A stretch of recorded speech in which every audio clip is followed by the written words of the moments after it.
Fresh off the Giro, Luke Lamperti comes back to America and says, why not come to the biggest bike race in America, try to win $1,000 and beat 125 riders by myself, but he would have to get through Justin Williams, the defending, champion of this race, the Friday night race in Tulsa.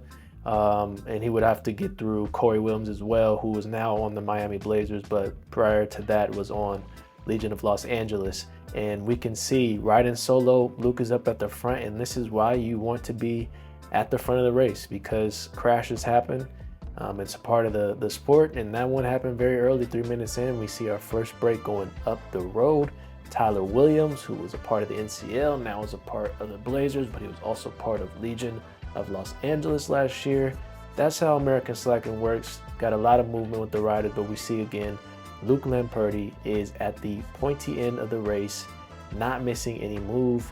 Fast forward a little further up in the race, and we see again, Luke Lamperti has good position, while the Blazers riders are at the front, controlling things, I thought, for Corey Williams, just keeping the speed high. And we see here, after a preem lap, Luke Lamperti goes to the head of the race, and we can see Danny Somerville, they're getting brought back in.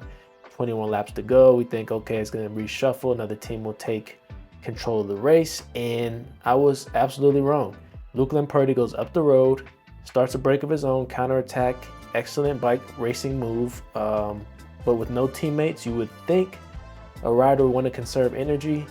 And Luke is not fazed at all by the tempo of this race. And it was, honestly, really, really fun to watch and see this. We see another rider going up the road, because Luke getting up the road, World Tour professional rider, you don't want to let that get too big of a gap. When we see the counterattack going, I believe this is Michael Garrison, another smart move by a strong rider. And we can see peloton does not want that move to go either. Corey Williams putting in work. Justin Williams slotted a little further back, as he usually does, riding in the bunch, conserving energy. But seeing Corey at the front made me think, okay, Blazer has a different plan. Corey is not going to be their sprinter. Again, Luke in great position, pointing into the race, third rider back, excuse me. But with Corey bringing back Michael Garrison, this is a huge match. And I knew that he wasn't going to sprint. And shortly after that, he dropped back and I think just stopped racing, understandably so. Fast forward a little bit, headed up, we see Justin still in the bunch. Ty Magner is on the front, keeping the pace high. I believe at this point, Legion is working for Justin. And this is why you want to stay at the front. We have another crash. Luke Lamperti not taking any risk, staying at the front, avoiding this mess like this. Because those riders' races are over. And we could see here Legion just getting control of the bunch. Where's Luke again? In great positioning. 5-6 wheels back, 10 laps to go. This is where you want to be.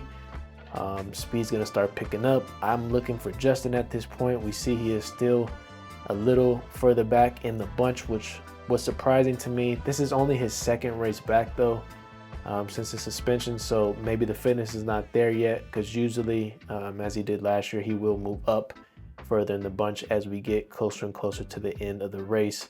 But 3 to go, we see Justin was involved in a crash. Not sure what happened, not going to speculate, doesn't look good, but that can happen when you're a little further back. Luke is out of trouble, so now he does not have to worry anymore about sprinting against the defending champion, air quotes, of Friday night, opening night of Tulsa Tough, or Corey Williams. He's got to just keep it upright and get to the finish in great positioning. But this is $1,000 gambler's preem lap, okay?